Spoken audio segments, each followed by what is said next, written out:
छोटा परिवार सुखी परिवार। अरे मूर्खो, छोटा परिवार सबसे ज्यादा दुखी परिवार। कि जो निरपराध बच्चों का कत्ल करती हो, ऐसी दुष्टा स्त्री का चेहरा नहीं देखना चाहिए। पाप किसने किया? माता पिता ने पाप किया, सजा उस निर्दोष को दे रहे हो।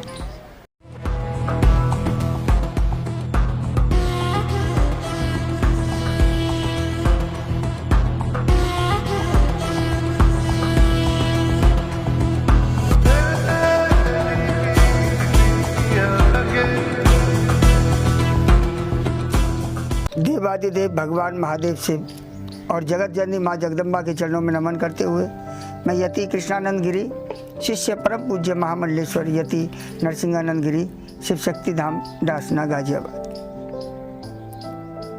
गर्भपात महापाप क्यों? संसार में जितने भी पाप हैं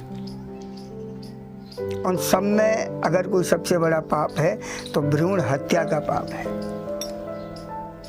वेद पुराण स्मृति विद्वत जन के वचनों को माना जाए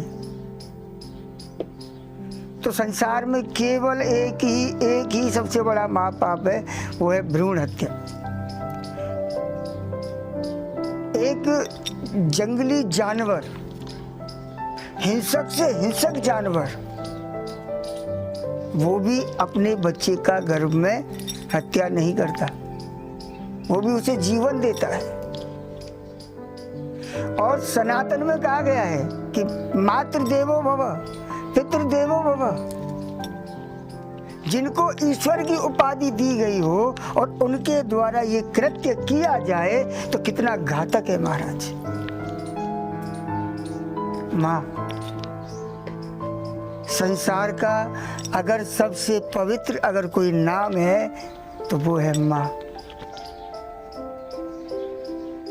माँ अपनी संतान के लिए, अपने बच्चों की सुरक्षा रक्षा के लिए कितने भी बड़ा शैतान से शैतान हो, कितनी भी बड़ा हिंसक पशु हो, उससे भी भिड़ जाती है माँ।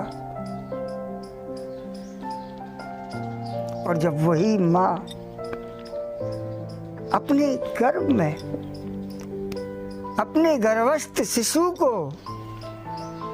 बड़ी बेरहमी से कटवा करके इस शरीर से जो बाहर निकालती है, तो बताओ किस पर विश्वास किया जाए? किस पर विश्वास किया जाए? है कोई संसार में विश्वास करने योग्य?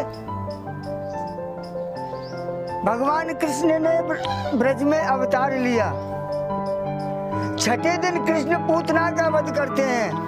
क्या संकेत देना चाहते हैं आपको? कभी आपने समझा भागवत को? कभी समझा आपने सनातन के मर्म को? कभी समझा आपने कि क्या आप जो कर रहे हो अपना, क्या वो वास्तव में सनातन के नियमों के खिलाफ है या नियमों के अनुकूल है? इतना बड़ा महापाप तुम करते हो। अरे जब तुम और हम किसी को जीवन दे ही नहीं सकते तो किसी का जीवन लेने का भी हम अधिकार नहीं है। तो मैं कह रहा था पूतना, पूतना कौन थी भाई? पूतना जिसके पुत्र ना हो, बाल घातनी सो पूतना, जो निरपराध बच्चों का वध करती है उसे पूतना की संज्ञा भगवान देते हैं। और स्वयं भगवान उस पूतना का वध करते हैं। और एक चीज और है, जब भगवान पूतना की गोदी में जाते हैं ना तो अपने नेत्र बंद कर लेते हैं। क्यों? कि जो निरपराध बच्चों का कत्ल करती हो, ऐसी दुष्टा स्त्री का चेहरा नहीं देखना चाहिए। भगवान का ये संकेत है महाराज, भागवत जी में लिखा हुआ है। तो ये समझने योग्य बात है कि हम वास्तव में सनातन की किस सीढ़ी पर हैं, किस पायदान पर हैं। ईश्वर खुद बता रहे हैं, भगवान खुद बता रहे हैं, कह करके और करके बता रहे हैं कि जो स्त्री निरपराध बच्चों को मारती हो उसका वध करने में या उसको छोड़ देने में कोई अपराध नहीं है महाराज, कोई अपराध नहीं है। आप अपने सनातन को समझो, आप अपने अस्तित्व को समझो, आप कर क्या रहे हो इसे समझो। कितना बड़ा पाप। हाँ, दुर्लभो मानसो देहो दही नाम क्षण भंगुरा। हाँ? बड़े भाग्य मानुष तन पावा, सुर दुर्लभ सब ग्रंथ ही गावा। अरे ये शरीर ऐसे ही नहीं मिल जाता महाराज। उस जीव का न जाने कितने लाख योनियों में वो कीट पतंग जन क्या क्या बनता हुआ आया होगा और उसने गर्भ में आकर के मनुष्य जीवन अपनाया। बोल अब इस मनुष्य योनि के द्वारा मैं अपने जीवन को कृतार्थ कर सकता हूँ। इस मनुष्य योनि के द्वारा मैं भगवत प्राप्ति कर सकता हूँ। इस शरीर की इस मनुष्य योनि के द्वारा मैं सेवा कर सकता हूँ। इस मनुष्य शरीर के द्वारा मैं गौ सेवा कर सकता हूँ। अनन्य अनन्य कार्य मैं कर सकता हूँ। ऐसा उसका भाव था। पाप किसने किया? माता पिता ने पाप किया। सजा उस निर्दोष को दे रहे हो तो ये महापाप हुआ कि नहीं हुआ? तो मेरा आप सभी से यही कहना है, एक यही निवेदन है कि परिवार बढ़ाओ, छोटे मत करो। कुछ नहीं रखा छोटे परिवारों में। छोटा परिवार सुखी परिवार। अरे मूर्खो, छोटा परिवार सबसे ज्यादा दुखी परिवार। 4 स्तंभ हैं संसार के, अर्थ धर्म काम और मोक्ष। तो 4 पुत्र होना अति आवश्यक है कि नहीं? चारों पुत्र आएंगे तभी अर्थ धर्म काम मोक्ष ये आएगा। बिना 4 के कुछ है ही नहीं।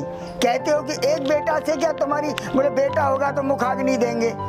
तो एक बेटा होगा उससे पूर्ति नहीं होगी महाराज। 4 कंधे खुद के बेटों के होने चाहिए, तब वो मुक्ति होती है, तब उस बेटे की मुखाग्नि लगती है। ये नहीं कि 4 कंधे पड़ोसियों के और एक केवल आग लगाने से कार्य हो जाए। ऐसा बिल्कुल नहीं होता महाराज, ये शास्त्र नहीं कहता। ये शास्त्र बिल्कुल इसकी आज्ञा नहीं देता। इसलिए बंधुवरों, मेरा आप लोगों से बस यही निवेदन रहेगा कि अपने परिवार को बढ़ाओ। भगवान राम 4 भाई थे, भगवान कृष्ण 8 और 1 बहन 9 थे। हाँ, बड़ा परिवार, सुखी परिवार। इसलिए अपने परिवारों को बढ़ाओ। रिश्ते खत्म हो रहे हैं, नाते खत्म हो रहे हैं, संस्कृति खत्म हो रही है। क्या करोगे धन कमा करके? औरों को देखो, अपने सामने वाले से भी कुछ सीखो। एक एक के 10-10, 12-12 हैं। तुम्हारा एक उन 12 के सामने क्या कर लेगा? कहाँ तक लठ बजा लेगा? कहाँ तक तेरी ये कोठी, ये महल, ये दीवारें बचा लेगा? कहाँ तक तेरी फैक्ट्रियों को बचा लेगा? इन लटोरों से तुम्हें कोई नहीं बचा सकता। अगर तुम्हें बचना है, अपना अस्तित्व बरकरार रखना है, तो अपनी संख्या बढ़ाओ, अपने बच्चे बढ़ाओ, उन्हें सनातन संस्कृति से जोड़ो।